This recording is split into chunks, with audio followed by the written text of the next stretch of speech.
Queridos amigos y hermanos, Giovanni Krawinkel con ustedes. Este programa del día de hoy, en especial para todos los oyentes de Vida FM 105.3, radio emisora de la Arquidiócesis de Santo Domingo, aliados a nuestro canal de televisión de los multimedios Vida, Televida, y unidos también a nuestro canal aliado en la diáspora dominicana, Promesa MRC, en la ciudad de Brooklyn.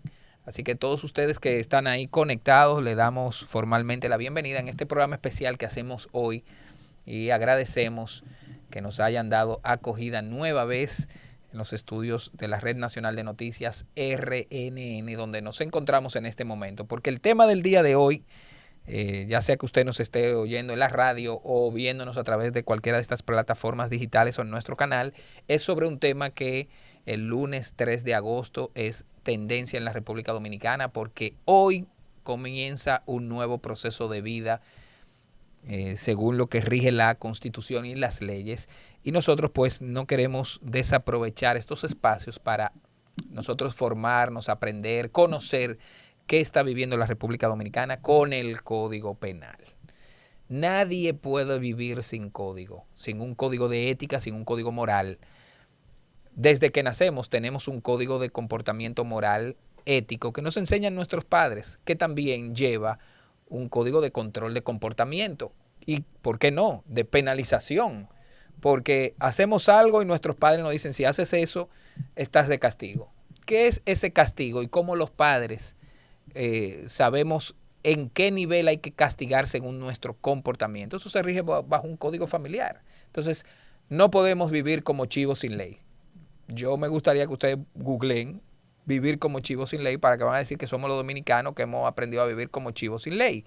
Pero el país pues ejecuta que esas leyes se construyan a través del poder legislativo y luego el poder judicial, que le toca entonces en una tablita poner para aquellos que les gusta romper las leyes, delinquir, y una sociedad que se basa solamente en delitos y en delinquir no vive en paz. Entonces, para poder vivir en paz, se crean estos códigos. Para poder entender todo esto, pues me acompaña una persona, un amigo, un hermano, una persona preparada y capacitada que nos ha abierto las puertas aquí en RNN, pero también nos ha abierto las puertas de su mente, de su corazón, a nosotros los católicos, para poder entender qué estamos viviendo. Doy la bienvenida a don Ricardo Rojas León. Mi estimado, muchas gracias por recibirnos aquí en su casa y también pues, para contar todo esto. Sumamente honrado de participar en tu programa, que es digamos que es un esfuerzo importante que tú realizas a través de Televida y a través de Vida FM y estos espacios. Exactamente. No, y en la diáspora, así que yo sé que muchos en Estados Unidos, sobre todo en Nueva York, están preocupados por este tema. Mira, la República Dominicana inició en el año 1997 una reforma judicial.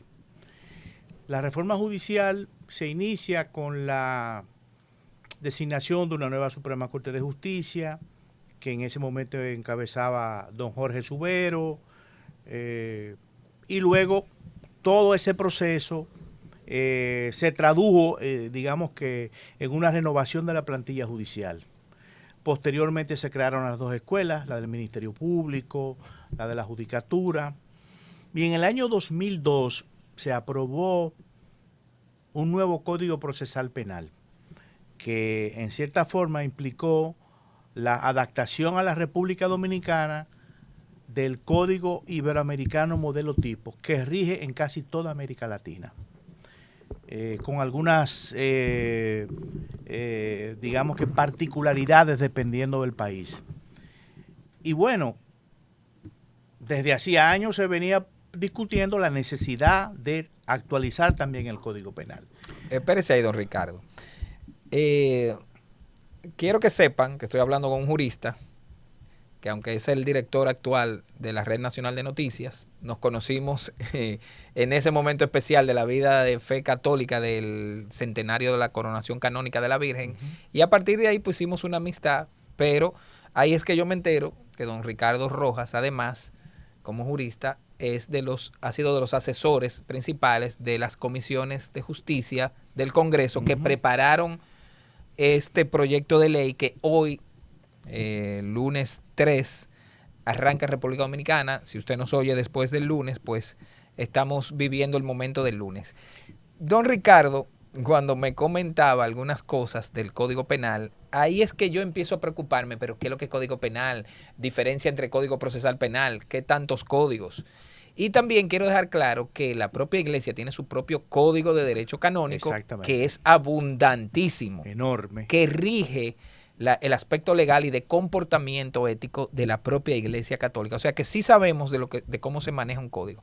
Antes de adentrarnos en lo que es el código, cuéntanos un poco la historia de ese involucramiento, Ricardo, a llegar al día de hoy. ¿Cuántos años usted lleva ahí trabajando el texto que hoy tenemos? Yo me involucro en el 2011, cuando, a raíz de la realización de un seminario en la Universidad Católica Madre y Maestra, en el recinto de Santiago, un grupo de abogados, profesores todos de Pucamaima, de la Pucamaima, digamos que tuvimos participación. Participamos en un evento donde también fueron invitados los redactores originales del código, de esa primera comisión que se creó, digamos que por allá por el 2000, por el 1998. No, el 2008 se creó esa comisión. Entonces, ¿qué sucede? A partir de ahí, un grupo de profesores de la PUCA comenzamos a trabajar con la Comisión de Justicia de la Cámara de Diputados. Otros venían trabajando desde hacía tiempo, como José Lorenzo Fermín. El caso es que de todos los que en ese momento, hace 15 años, tuvimos la oportunidad de trabajar con el código, digamos que solamente quedamos José Lorenzo Fermín, que tiene casi 30 años trabajando, y yo que recientemente cumplí 15 años trabajando de manera consecutiva, o sea, de manera ininterrumpida con las diferentes comisiones. Ha sido una experiencia extraordinaria. Es bueno que los amigos sepan que nosotros tuvimos un código que fue, digamos que, observado por el presidente Fernández por temas vinculados con el aborto y con la no inclusión dentro de ese código de los delitos de lesa humanidad que el país se había comprometido a tipificar. Y luego, en la gestión del presidente Danilo Medina, este observó dos códigos por el mismo tema de las causales. En uno de ellos, que fue el código de 2013, cuando él manda la observación al Congreso, en la Cámara de Diputados se le incluyen las tres causales. Y en el Senado lo estaban esperando, ¿no? Según lo que se comentaba, para rechazar las tres causales, con lo cual el código iba a quedar, como se llama, desechado. Sin embargo, en la Cámara de Diputados incluyeron las causales, lo enviaron al Poder Ejecutivo y el Poder Ejecutivo lo promulgó. Con ese código, nosotros estuvimos trabajando un año en las escuelas. Ese código es básicamente el nuevo código, probablemente en un 85%. El código de 2014, Ley 550-2014, es un 85%. Este código, que es el código que se promulgó el año pasado, en agosto del año pasado. El Tribunal Constitucional, como no se había enviado la observación al Senado, declaró la nulidad del proceso de la Ley 550-14 que instituyó el código. Luego, en el 2018, se aprobó... Perdón, don Ricardo, pero bueno, a mí me preocupó mucho eso, porque fueron todo el trabajo que se había hecho, que se declarara inconstitucional por un procedimiento y no quizás por el fondo, porque una entidad católica, Matrimonio Feliz, Matrimonio Feliz, había incoado un amicus curiae. Sí, por el tema de las causales realmente, pero no fue por eso que se declaró la inconstitucionalidad de ese código, un sino tema por de forma. De forma. Por violación al principio de bicameralidad en la observación Pero que yo no sé cómo pasó eso. presidencial. ¿Cómo nos saltamos el Senado entero? Bueno, bueno, esa es una discusión que hay que ver. Los diputados lo aprobaron y lo mandaron para el Poder Ejecutivo. Sí, eso. Y algunos decían, no, es que esa es la práctica, que solamente se conoce en la Cámara de Diputados. La Cámara que envió el proyecto. Pero Sí. bueno, la Constitución decía otra cosa. El caso es que... Eso tiene que ser luego parte de un análisis. Lo que ha pasado en la vida del código. No, y de muchas leyes que sufren el mismo procedimiento. Ahora, cuando ustedes se integran, en el caso suyo hace 15 años, ¿qué fue lo que más le preocupó del código que tenía 142 años para decir, mira, hay que meterse de cabeza a que esto cambie? Bueno, mira, lo que más me preocupó a mí, particularmente, y al resto, fue la parte dogmática, ¿no? Hoy en día, en la inmensa mayoría de los países, por no decir la totalidad de los países de América Latina y en muchas otras regiones del mundo, rige la teoría del delito, ¿no? Que es una teoría que se inició en Alemania, pero que ha sido enriquecida con los aportes de juristas de muchos países de Hispanoamérica, juristas españoles, juristas argentinos, colombianos, peruanos, mexicanos, costarricenses, ¿no? Y entonces, esa parte dogmática del código francés, que es una parte, digamos que muy pobre, porque solamente te diferencia, te dice que es un delito, que es un crimen, que es una contravención, te habla de la reincidencia, de la tentativa. Nosotros entendíamos, y se hizo en esa ocasión, que debía ser enriquecida. De suerte que el código de 2014 tiene una parte dogmática similar a la del código actual. Por eso es que tú oyes decir, no, que tiene influencia alemana. Pero debo aclarar algo. Desde el año 2007, en la Escuela de la Judicatura y en la Escuela del Ministerio Público, a jueces, defensores y fiscales se le enseña teoría del delito. Cuando yo imparto docencia de derecho penal, yo lo que enseño es teoría del delito. O sea, es la herramienta conceptual que me permite analizar los tipos penales, la imputación, ¿no? El dolo, ¿no? O como decíamos aquí, la voluntad, el deseo, ¿no? Entonces, toda esa parte conceptual en este código es una parte completamente nueva. Ah, mira qué bien. Y además es importante que se sepa que es una parte muy garantista. ¿Por qué garantista? Porque para tú probar, para tú demostrar la comisión de un delito, se requieren muchos más elementos que digamos que la concepción de los tres elementos constitutivos del delito francés en las que nos educamos los abogados dominicanos. La mayoría de los abogados dominicanos fuimos formados en la idea de que el delito tenía tres elementos, el elemento legal, el elemento moral y el elemento material. Tres elementos que ya no son los predominantes en Francia. O sea, en Francia hoy en día la mayoría de los penalistas, o una parte importante, la doctrina dominante, es también una doctrina tripartita, o sea, de los tres elementos, pero los elementos son la conducta, el daño o el perjuicio y el lien de la causalité, el vínculo de causalidad, la conexión que hay entre la conducta y el daño. Esos son los tres elementos constitutivos. En Francia, hoy en día, la teoría dominante. Ya el elemento legal se considera una precondición, es el tipo, es la prohibición, ¿no? O el orden, o el mandato que da el legislador penal.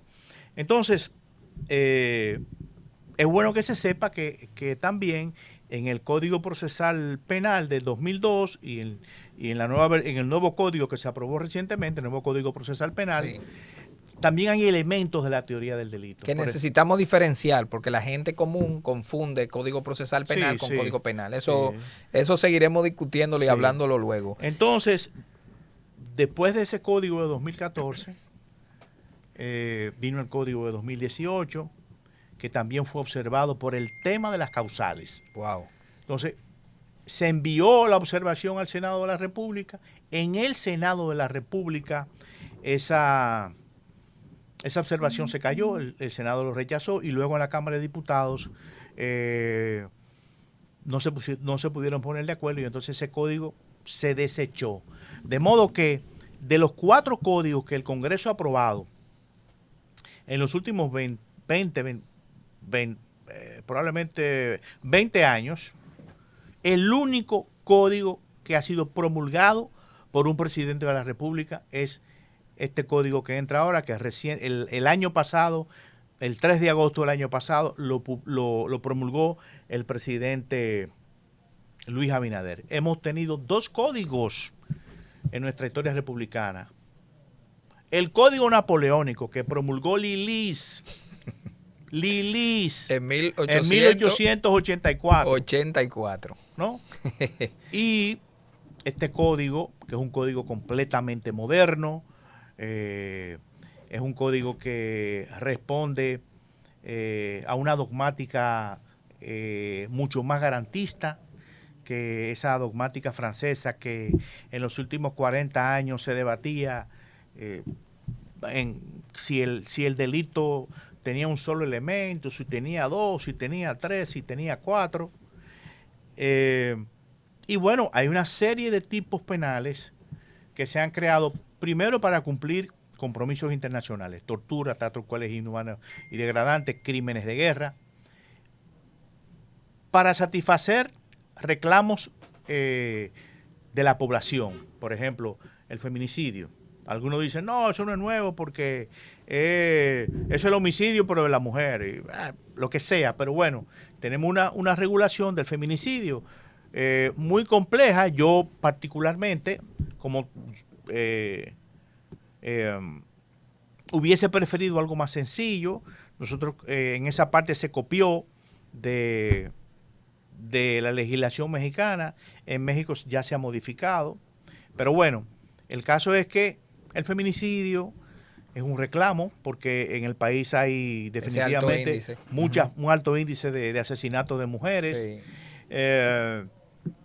Está también la desaparición forzada de personas como tipos penales nuevos. Hay una serie de delitos que tienen que ver con la tutela de la libertad, ¿no? Otros tienen que ver con la integridad sexual. Este código tiene refuerza la tutela jurídico-penal contra los niños, niñas y adolescentes. Y mira, en este código hay un aporte importante en términos de prescripción. Tú sabes que la prescripción es el tiempo dentro del cual tú puedes accionar en contra de un delito. Tú cometes un delito hoy y la prescripción normalmente ha sido de 10 años. A los 10 años el delito prescribe. Si no hay una denuncia o una querella o una persecución judicial, pues el delito... Eso era en el código anterior. Sí, en el código anterior. ¿Qué sucede? Este código para una serie de delitos ha incrementado la prescripción. Por ejemplo, el catálogo de delitos contra la administración pública que no se han debatido aquí. Aquí hemos estado hablando de una supuesta ley mordaza, pero focalizado en 3 o 4 puntos. 3 o 4 puntos, como con el tema de las causales. Aquí tenemos 20 años hablando de las causales. Se aprobaron las causales en el Código del 2014 y esa redacción mandaba a una ley especial. O sea que como quiera había que hacer una ley especial. Pero bueno, el caso es que este código aumenta la prescripción en materia de corrupción administrativa, la lleva de 10 a 20 años. Wow. Pero cuando... Lógicamente, un código que no es retroactivo. No, claro. Que comienza ahora. El principio de retroactividad está proscrito, a menos que la consecuencia jurídica, en este caso la pena, favorezca al imputado. Por ejemplo, hay alguien que haya cometido la semana pasada o antes de ayer un delito que se castigue, digamos, con 5 años, ¿no? Al momento en que vaya a ser sancionado, Si el nuevo código, ese mismo delito, se castiga con 3 años, entonces lo más que tú le puedes poner es 3 años, ¿no? Eso es lo que se llama la favorabilidad vinculada con la irretroactividad de la ley. La ley no es retroactiva para el que está siendo, para el condenado no es retroactiva, ni para el subyúdice a menos que le favorezca. Entonces, mira, lo que quería decir, pero me he ido un poquito, es que en materia de agresiones sexuales, de violación, para los menores, los niños, niñas y adolescentes, el código trae una prescripción especial, muy especial, de 30 años. Wow. Si el caso pasó hace 30 años. Pero déjame terminar de decirte. 30 años a partir de la mayoría de edad de la persona. O sea, ¿qué es lo que teníamos hasta ayer? ¿No? Que tú violabas a un menor, a una mujer, a una joven o a un jovencito, y la prescripción corría a partir del hecho 10 años. Sí. A los 10 años y 3 días ya tú no lo podías perseguir. No pasó nada. Ahora no. Es para la ley. Ahora no. Ahora es una prescripción larga de 30 años a partir de la mayoría de edad. ¿Por qué? Porque yo te voy a decir lo siguiente. Se ha demostrado que una persona que ha sido violada de manera sucesiva, que ha sido abusada de manera sucesiva, carga con traumas que muchísimas veces le dificultan denunciar a la persona que la ha agredido, que la ha violado. Muchas han terminado en suicidio incluso. Muchos terminan en suicidio. Y bueno, hay gente que a los 60 o a los 70 años es que confiesa que en algún momento fue agredido o violado. Entonces, no es verdad que, hay muchos muchachos que a los 19, a los 20, a los 25 años todavía no tienen la entereza, la fortaleza, ¿no? De denunciar. De denunciar, con todo lo que implica tu denunciar. Sí. Que muchas veces una persona cercana o una persona con la que en algún momento hubo una relación de dependencia o de autoridad. O hay un miedo. Nosotros lo sabemos porque también hemos estado trabajando en estos últimos años los códigos de ética de protección al menor dentro, al interno de la Iglesia Católica. De hecho, yo estoy acompañando al arzobispo de Santo Domingo en esa comisión como padre de familia y como comunicador, porque hemos tenido que hacer estos códigos de ética y ahora estamos dando los talleres a lo interno para que una persona que se haya sentido agredida lo pueda ir, se lo pueda decir abiertamente, por ejemplo, al arzobispo. Y empieza todo el código de investigación, etcétera. Entonces, qué bueno que el Código Penal ahora tiene esa prescripción diferente por un caso que es tan doloroso en la sociedad. Claro, claro. Ahora, antes de que sigamos adentrándonos en particularidades del código, ¿qué tan atrasado en relación a los países de América Latina estábamos con el Código Penal? ¿Otros países se nos fueron adelante y avanzaron? No, la mayoría de los países habían adoptado esta parte dogmática que es la teoría del delito. Te puedo decir que casi todos.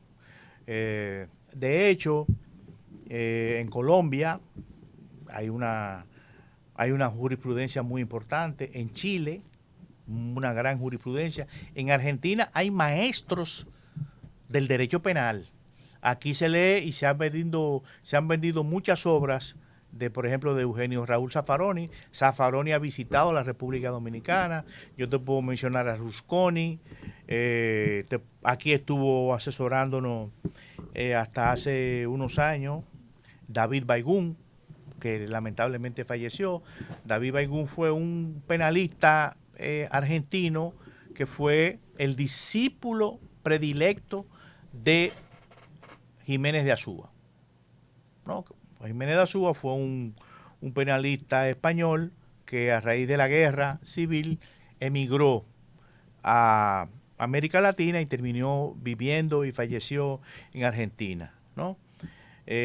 Bacigalupo es también un autor muy leído en República Dominicana. Bacigalupo, un doctor en Derecho argentino, emigró a España durante la dictadura, se nacionalizó español, estudió un doctorado en Derecho Penal en la Universidad de Bonn y fue durante muchos años probablemente el el más brillante expositor, redactor, juez de la segunda sala del Tribunal Supremo Español, que es la sala penal.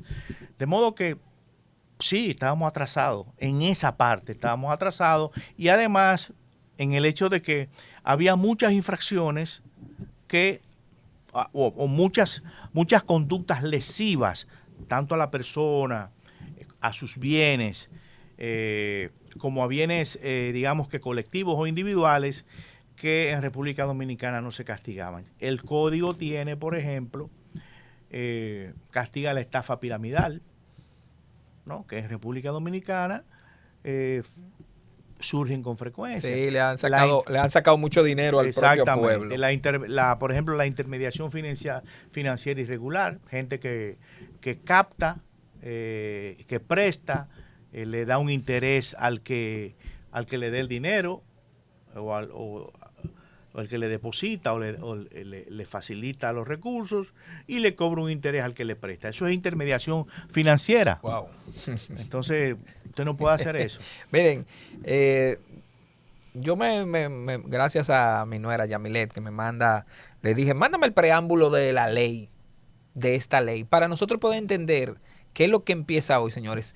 Los preámbulos de las leyes explican en general lo que esa ley tiene. Me van a permitir leerle ese primer párrafo del preámbulo, que dice que considerando primero que la Constitución de la República consagra al Estado como social y democrático de derecho. Primera ganancia que hay ahí, oigan eso. Fundamentado en el respeto a la dignidad humana. Otro punto importante que a nosotros la Iglesia pues nos interesa muchísimo eso. Dice, también considerando la tutela efectiva de los derechos fundamentales que están definidos en la Constitución, ¿verdad? La seguridad jurídica y el principio de legalidad, por lo que corresponde al Congreso Nacional ejercer permanentemente, oigan lo que dice, porque yo se lo quiero exigir a mi representante en ese poder, que es por el diputado que yo voto en mi demarcación, que yo siempre digo que tenemos que tener algún contacto con él, porque él me representa a mí, yo soy su representado, y luego se rompe esa representatividad.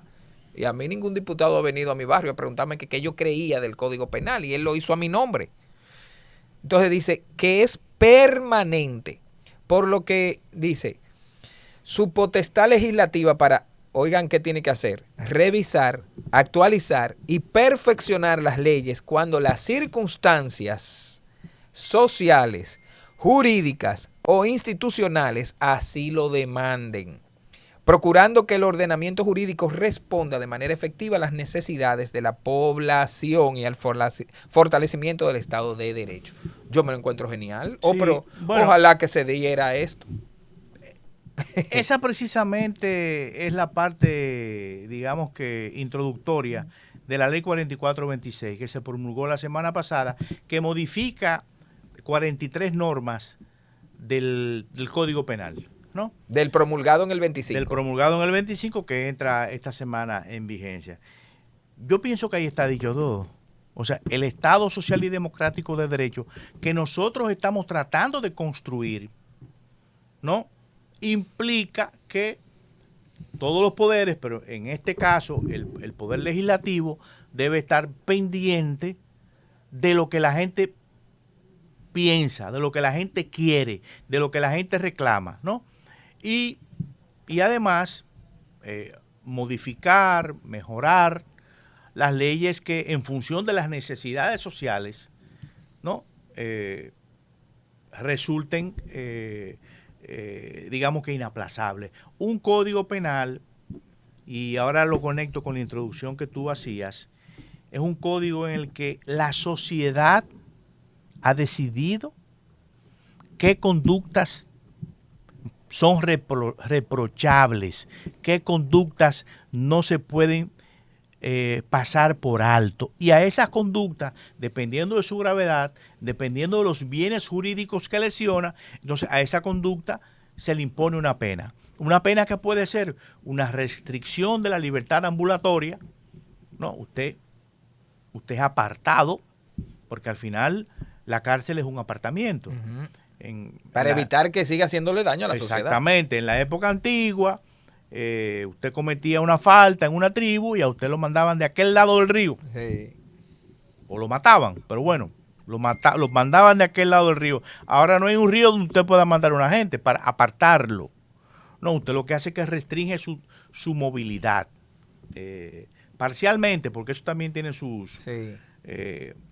digamos que hay un sistema de administración del cumplimiento de la pena que está en manos de los jueces de la ejecución penal, y entonces hay una serie de modalidades de cumplimiento. Pero este código, como decía, vinculándolo a tus palabras iniciales de que, bueno, todos tenemos un código. O sea, hay una serie de normas, normas morales, normas sociales, que todos tenemos que cumplir. Pero lo hacen las empresas, código, sí, exacto, la educación, código de comportamiento en esta empresa. Exacto. El Código Penal tiene normas que de no cumplirse acarrean una consecuencia jurídica. ¿No? Pero no solamente hay consecuencias en el derecho penal. Estas probablemente sean las más gravosas, porque afectan tu libertad y afectan tus bienes. Se te impone una multa y se te puede imponer una indemnización a la víctima. Pero también hay otras ramas del derecho donde hay consecuencias, ¿no? Si usted, por ejemplo, no cumple con un contrato, entonces hay una consecuencia. Si usted, por ejemplo, no paga un impuesto a tiempo, entonces se genera un recargo. Esa es una consecuencia. Lo que pasa es que la violación de normas tiene consecuencias distintas dependiendo del subsector del sistema jurídico en el que nosotros nos manejemos. Pero siempre hay una consecuencia o generalmente hay una consecuencia por la violación de las normas. Como tú decías también, siempre hay una consecuencia cuando tú violentas una serie de normas a lo interno de tu casa. Si tú llegas a tu casa molesto y rompes la vajilla, tú eres un hijo, no, o hasta el esposo. Yo no creo que si yo llego a mi casa y rompe la vajilla, no me voy a quedar impune, ¿tú entiendes? Alguna consecuencia habrá. Entonces, la sociedad, vivir en sociedad y en la sociedad más pequeña, que es la familia, implica cumplir con una serie de normas y el incumplimiento acarrea consecuencias. Lamentablemente, o lamentablemente no,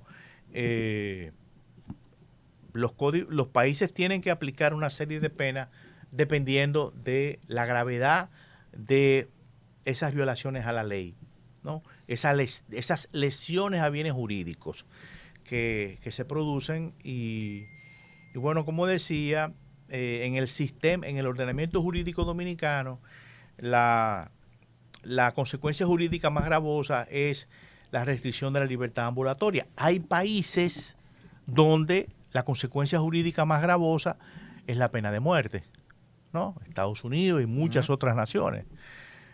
Pero bueno, yo creo que hemos dado un paso importantísimo de avance.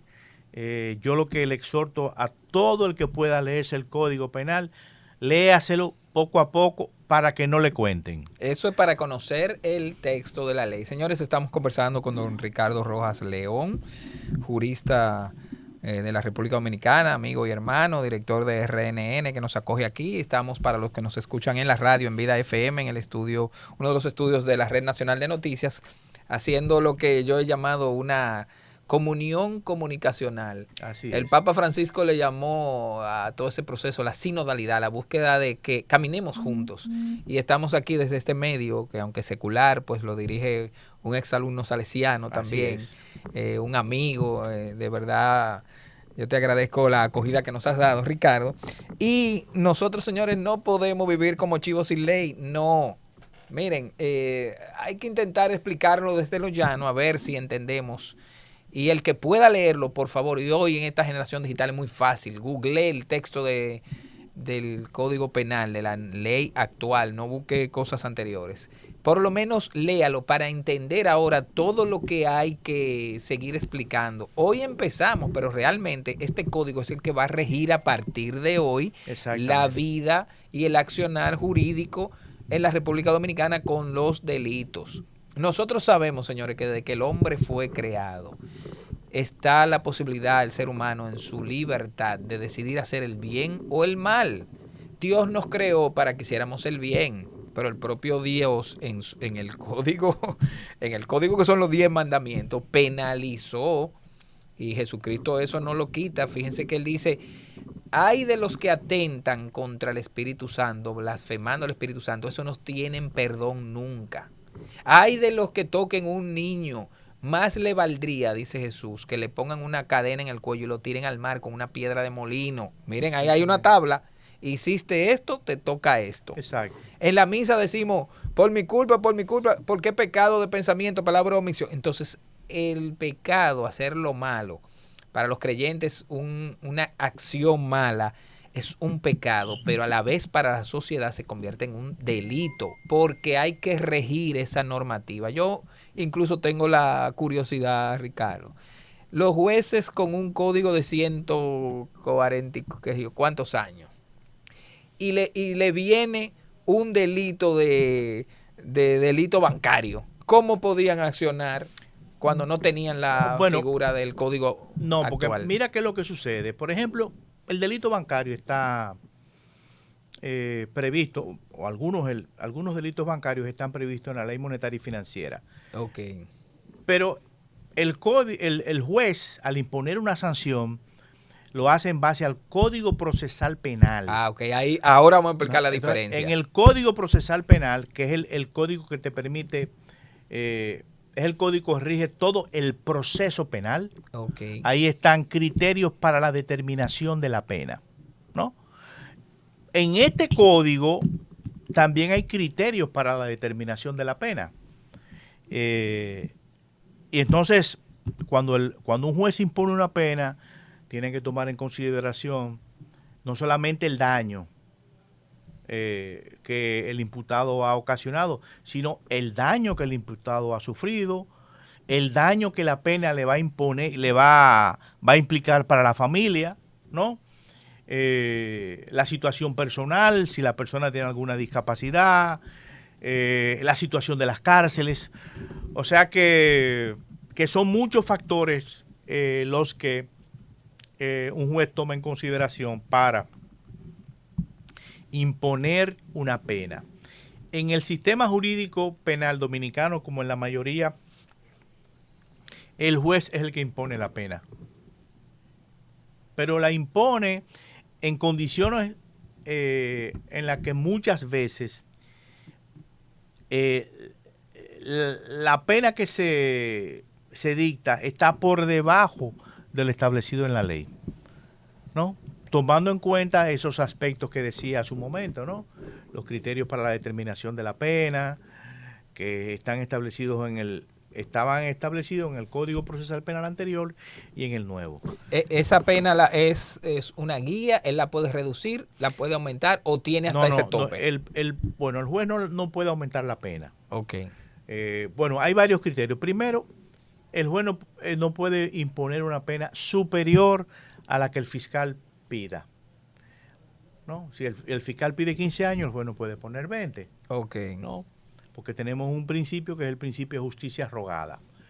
Y lo otro es que el Código Procesal Penal y este código tienen una serie de institutos que permiten reducir la pena, incluso por debajo del mínimo.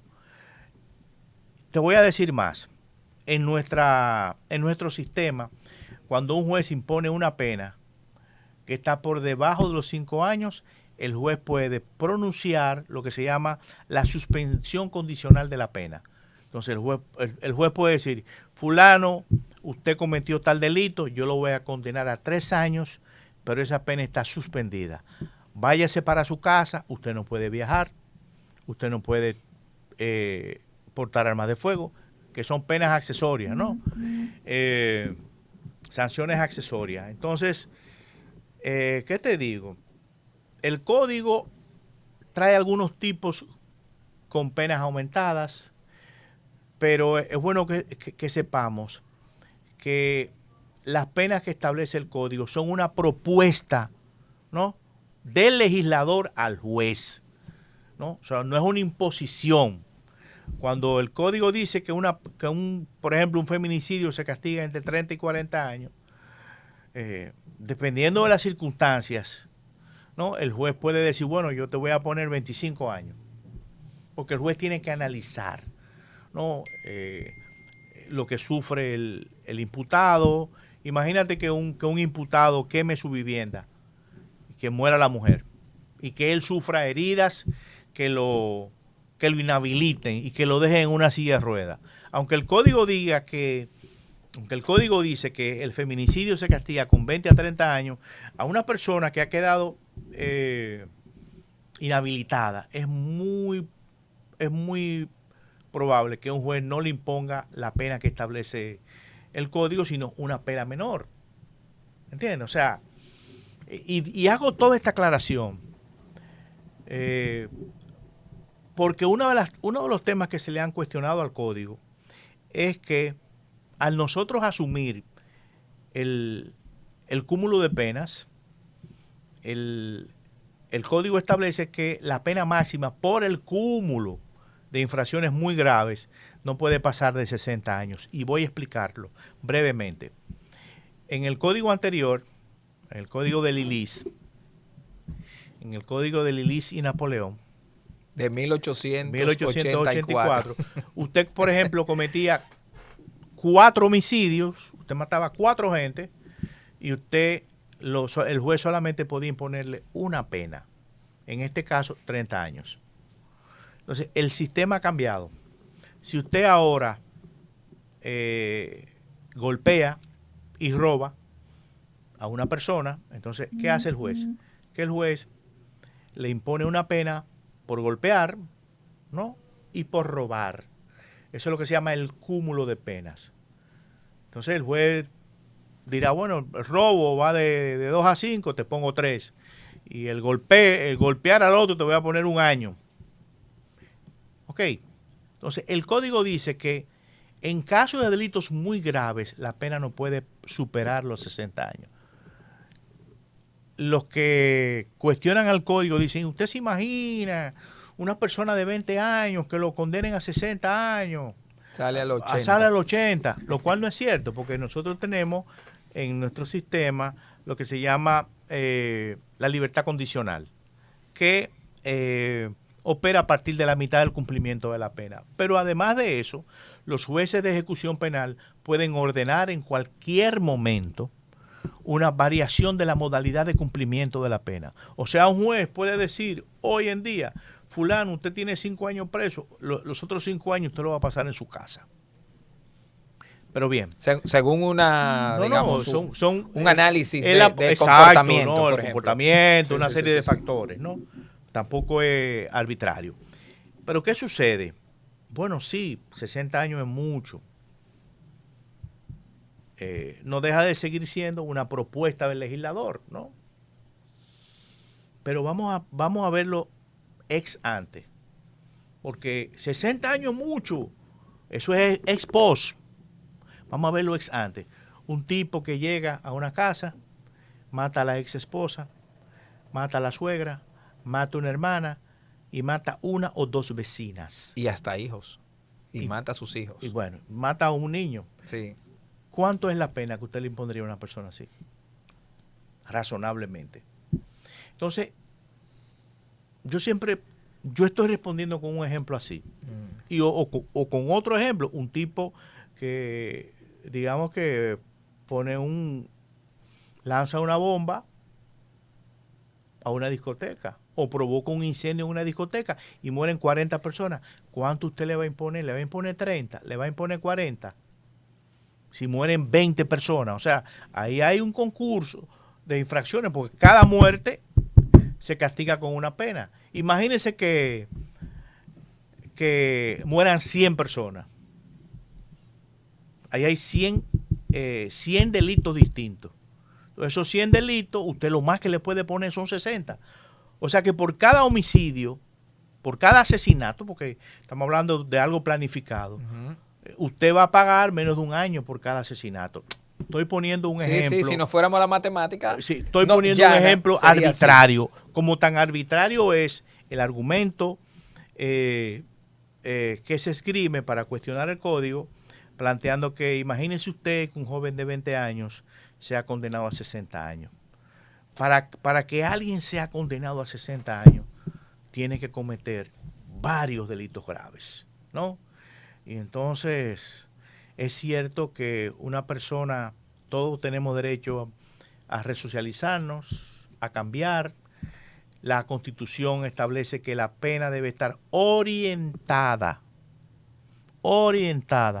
a la resocialización, pero claro, la pena impuesta, la pena que tú cumples, porque el Tribunal Constitucional ha dicho que el legislador tiene potestad para otorgarle fines distintos a lo de la Constitución o adicionales, como es el caso de la retribución, como es el caso de la prevención general. O sea, la pena tiene una función de prevención general porque es una señal para que todo el mundo se intimide, ¿no?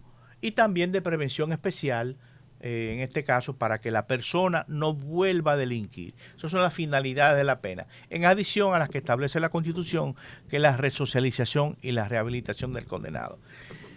Entonces es bastante complicado. Es amplio, señores, por eso yo decía, estamos introduciendo ahora el tema de lo que va a regirnos. Y yo sé que hay temas que son controversiales, pero señores, tenemos que estudiarlo. Yo le decía a Ricardo cuando le proponía, vamos a sentarnos a hablar de esto. Vamos a sacar primero la parte positiva. Señores, teníamos un código de ¿cuántos? 40 y qué sé yo, ¿cuántos años? O sea, de 1884. Mira, realmente era un reclamo a gritos. Exacto. Teníamos un código penal traducido en el 84. Oye, eso. Pero hay que recordar que cuando los haitianos ocupan esta parte, trajeron su legislación, claro, trajeron su código penal. Y la impusieron. O sea que la legislación penal francesa entró a la República Dominicana con la invasión haitiana. Oye, eso. Lo que tenemos es un código que se tradujo en el 1884. Oye, eso. Y un código que, bueno, los franceses finalmente modificaron, creo que en el 92, entró en vigencia en el 94 la modificación, pero ya era un código que se había modificado en Francia en 1836, se eliminaron y se redujeron la pena de muchos delitos, porque el Código Napoleónico de 1810 era el código de la dictadura de Napoleón. O sea, Napoleón era un dictador. Y el código que promulgó en ese año era mucho más atrasado que el código de 1991 de la Asamblea Nacional, que es el código de la Revolución, ¿no? O sea, estaba permeado por todos esos elementos históricos que estamos hablando, sí, y lo arrastramos hasta hoy. Exactamente. Hasta el día de hoy. Exactamente. No, Ricardo, pero bueno, yo creo que se ha dado un paso importante. ¿Cómo fue que nos atrasamos tanto? ¿Qué fue? ¿Dónde se frenó? ¿Por qué entre los años 1910, 20, 30 hasta ¿cuándo se empezó la discusión fuerte del Código Penal? Digamos, 30 años, bueno, 40. Mira, yo creo que en algún momento en el gobierno de Jorge Blanco se habló de modificar algunas leyes, pero realmente es a partir de la gestión del presidente Fernández que se... Y de la Constitución del 2010. Exacto. Esa presionó más a generar la actualización de Pero debo decir que los legisladores actuales y los legisladores de todos los partidos, a partir del 2020, tomaron la decisión de que, bueno, ya, ahora es que vamos a hacer el código. Y por eso, fíjate que el tema conflictivo de las tres causales no entra en el código. Es bueno que la gente sepa. Mire, usted puede estar de acuerdo o no con las causales, pero el Congreso Nacional en los últimos 20 años no ha aprobado las causales. En ninguno de los códigos originales se incluyen las causales. Porque además, cuando se incluyeron en el código del 2013, que como yo decía, se aprobó en la Cámara, se incluyó en la Cámara de Diputados, no se envió al Senado, se envió al Poder Ejecutivo que lo promulgó, el párrafo del artículo 111 decía que no serán perseguibles penalmente la interrupción del embarazo cuando haya violación, incesto o malformación incompatible con la vida, de acuerdo con los protocolos establecidos en una ley especial. O sea que si ese código hubiese sido aprobado, no, si no hubiera sido objetado, declarado inconstitucional, el país tenía que embarcarse en la otra ley, en la creación de una ley especial. Yo desde el 2018 vengo planteando que nosotros tenemos que hacer una ley sobre temas bioéticos. O sea, aquí hay una serie de temas bioéticos. La gestación subrogada, la donación de semen, la desconexión de los dispositivos vitales, el tema de la donación de óvulos fecundados.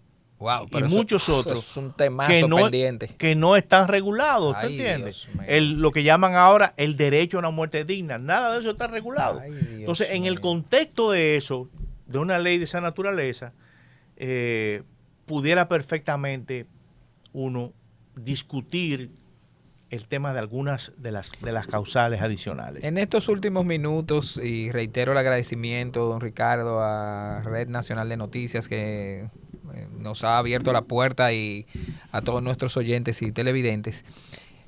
Así a grosso modo, ¿cuáles son las ventajas que tiene este código? ¿Qué temas pendientes quedan en la revisión? ¿Y cómo se traduce en la práctica ahora lo que vamos a empezar a vivir a partir del día de hoy? Mira, oye lo siguiente. El código, creo que hemos hablado de algunas ventajas, una parte dogmática muy buena, nuevos tipos penales, hay tipos penales que desaparecen, la vagancia desaparece, Dios mío. El robo famélico se castiga con trabajo comunitario, por ejemplo, el que roba para comer, tú no lo vas a meter en una prisión, si no hay trabajo comunitario. Usted roba para comer y para su familia. En estos días un muchacho que se robó 32 aguacates. Claro, no se iba a comer los 32 aguacates. Algunos lo iba a vender de seguro o lo iba a regalar.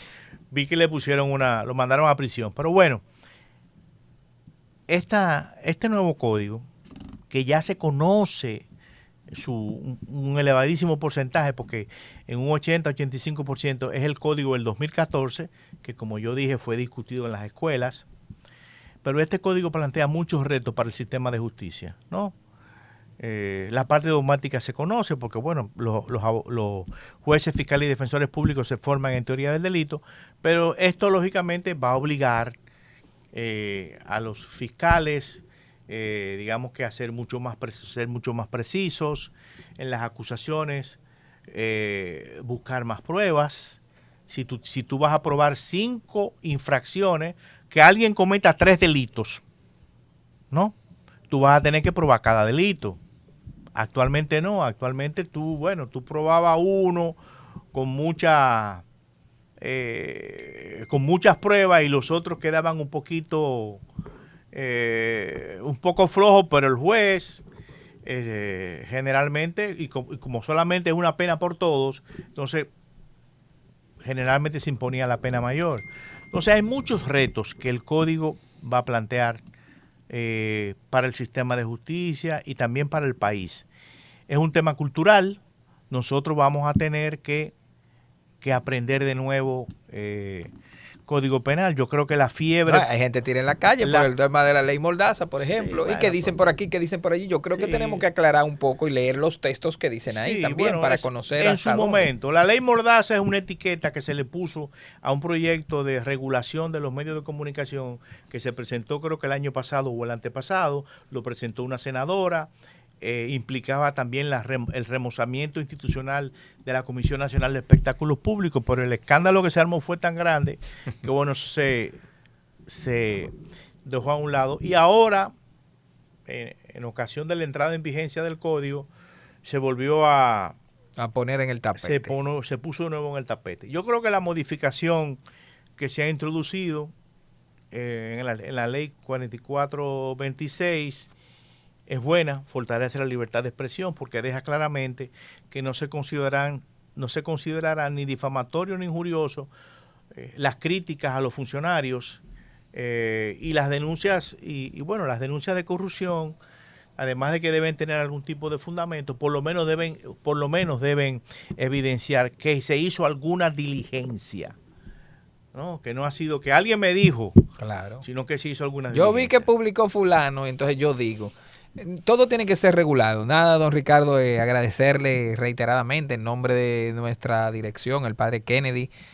También pusimos en conocimiento del arzobispo coadjutor que estaríamos haciendo esta primera conversación, pedirle que de vez en cuando nos siga guiando en este tema legal a nosotros todos los católicos que queremos pues conocer la ley. Todo el que va a vivir un proceso legal a partir de ahora tiene que saber qué será con este código. Exactamente. Si su hijo delinquió y usted se va a someter a tribunales, sepa que ahora hay una nueva legislación en ese sentido y por eso es importante que lo conozcamos. Y si lo vamos a criticar, por Dios, que sea sobre la base del conocimiento. Exactamente. No critiquemos algo porque alguien criticó. Una aclaración final. Todos los casos que están pendientes en la justicia se conocen con el viejo código. Okay. Pero si en el nuevo código hay una pena favorable para el que está exigiendo justicia. Para el que está sometido a la justicia. El que está sometido. Se le va a imponer esa pena. Ay, mi madre. De manera que es lo que se llama el principio de favorabilidad y es una de las excepciones a el principio de retroactividad de la ley. La ley no es retroactiva. Tú no puedes aplicar una ley nueva a hechos anteriores a menos que favorezca a la persona que fue condenada o que está siendo, digamos que, imputada, ¿no? Que está sub judice, como se dice en derecho. Bueno, nuestros pastores, nuestros obispos han pedido a la sociedad que iniciar este código como un reclamo que teníamos toda la sociedad. No nos olvidemos de eso. Ciertamente siempre hay cosas que mejorar. Será fruto de una sociedad democrática de derechos, como dice ese preámbulo. Y en ese ejercicio, pues, defendamos todo lo que es defendible.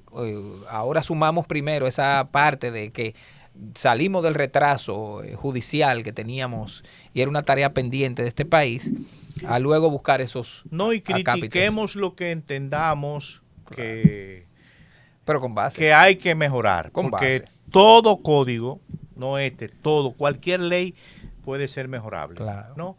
La vacatio legis de un año, hay mucha confusión sobre eso.